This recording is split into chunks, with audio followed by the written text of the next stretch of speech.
দেখো বন্ধুরা, একটা গাছে দু রকম ফুল ফুটেছে। এটা দেখতেই পাচ্ছ, এটা গোলাপি ফুটেছে।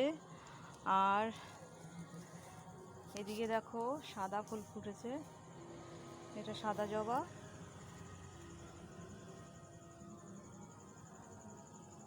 দেখো সাদা জবা ফুটেছে, আবার এর পাশে গোলাপি ফুল ফুটেছে। গাছ কিন্তু একটাই, একটা গাছে দু রকম ফুল।